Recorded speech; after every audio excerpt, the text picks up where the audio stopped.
Hello darlings, and welcome back to my channel. Today I am going to be sharing fragrances that I love that are heavy on gardenia but just smell so delightful. So without further ado, let's get right into my favorite gardenia fragrances.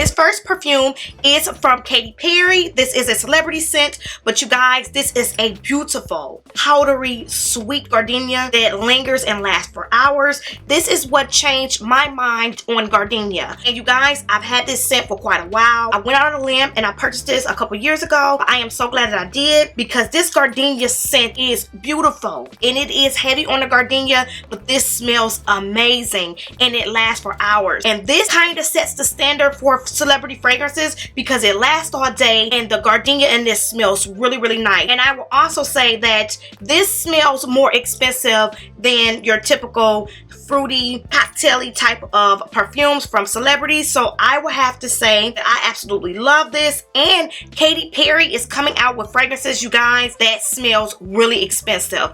I would give this Katy Perry a 5 out of 5. And this is a beautiful heavy white floral scent that is sweet and it's really nice. And again, this is Katy Perry's Purr. This next fragrance is from a designer that's very well known, but it is from the house of Juicy Couture and it is Viva La Juicy. You guys, this is a very popular scent. This is heavy on gardenia, and if you love this fragrance, 9 times out of 10 you like white florals because this is a prominent gardenia scent and it's beautiful. It is a little sweet and it's very popular. So if you're trying to build your collection or even trying to figure out, without having to blind buy, if you would like a fragrance, I would highly recommend that you do look at the notes, but also look at the percentage of note that's in that fragrance. This is a good way to introduce you to gardenia. If you really like Viva La Juicy, 9 times out of 10 you will like more gardenia scents. This is another one that displays gardenia in a very positive light, and I do love this scent, and this is Viva La Juicy, the original from Juicy Couture.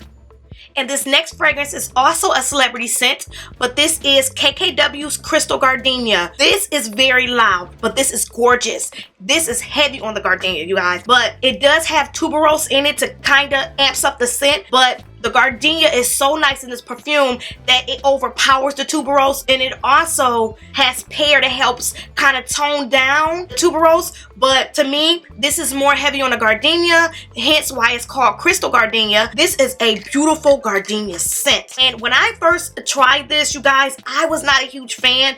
I had to keep coming back to this fragrance, but something happened in this fragrance, you guys, and it's beautiful. It is beautiful, and I would give this Crystal Gardenia a 5 out of 5. Number 1, with this being a celebrity fragrance, this displays gardenia in a very good light. It is so nice and it's alluring, and I am so glad that I decided to pick up this Crystal Gardenia because this has totally shocked and surprised me, and it also helped me to be more open to gardenia based fragrances, and I love this perfume. And again, this is KKW's Crystal Gardenia. And this next designer is more of a luxury brand, and this is Gucci Flora, and this is Gorgeous Gardenia. You guys, this is such a beautiful scent, and also it is a little bit sharp as far as the gardenia is concerned. It's a little sweet, but it's more of a floral sweet. I love the way that Gucci has portrayed gardenia in this scent, and it is based upon a gardenia, but it's not a sweet gardenia as in Katy Perry's Purr or even as KKW's Crystal Gardenia. But you definitely get the gardenia in this, and this is gorgeous. And Gucci had to take their spin on how they display gardenia, and I'm glad that they did come up with a formula like this because it's almost like the gardenia in this kind of leans a little masculine, but it's still an elegant scent, and it has a whisper that carries, and I absolutely love this Gucci Flora, this Gorgeous Gardenia. So Gucci did a wonderful job on their display of gardenia. So I would definitely be looking forward to more gardenia scents from Gucci. They actually did a wonderful job on displaying gardenia. And again, this is Gucci Flora, Gorgeous Gardenia. Next fragrance is from the house of Paco Rabanne, and this is a Lady Million. Now, gardenia is not a prominent note in this fragrance, but it definitely stands out. You really get the gardenia in this Paco Rabanne Lady Million, and it helps balance out the sweetness. So definitely get the honey, and you definitely get the raspberry in this fragrance, but you also get that white floral, and that white floral is that gardenia. This was Paco Rabanne's take on gardenia, and I think they executed it very well. It's not too overpowering, but it definitely gives balance in this fragrance. I already absolutely love Lady Million, so I do love their take on how they displayed gardenia. So you guys, this is another way to introduce you to a lighter version of gardenia, but gardenia is very important in this fragrance because that is the white floral that you're smelling in this perfume. So Paco Rabanne's Lady Million, love it, and I very much so love the white floral in this Paco Rabanne's Lady Million. Last and definitely not least is this Carolina Herrera's 212. Now this is a little bit of a different spin on gardenia. This is a very alluring green type of fragrance, but the gardenia in this is beautiful. It gets more on the fresher side. This was Carolina Herrera's take on gardenia, and you also know that Carolina Herrera's Good Girl is their take on tuberose. But this 212 NYC is a beautiful display of gardenia. If you've tried this and you're kind of curious about the scent, and also you're kind of curious about how the white florals in this perfume is displayed, it's not a heady fragrance at all. It's very alluring, it's very nice, it's very clean, it's green, and the white florals in this perfume is very nice.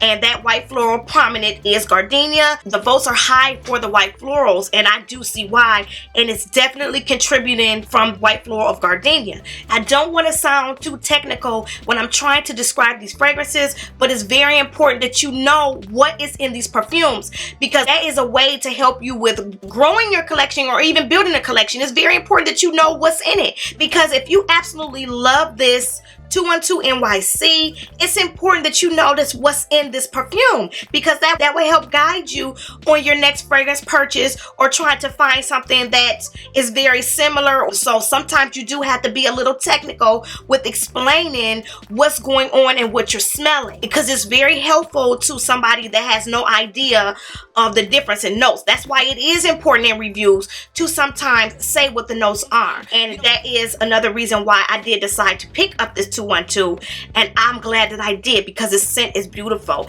And a review is definitely coming on this perfume, or the review might come before me doing this video, but I absolutely love the gardenia in this 212 NYC. So if you are a floral lover, or if you are curious about florals, this is a good way to show a fresh green floral scent. And this is again Carolina Herrera's 212 NYC. So this does conclude my take on gardenia based fragrances. I hope this video was helpful. So thank you so much for tuning in, and I can't wait to see you in my next video.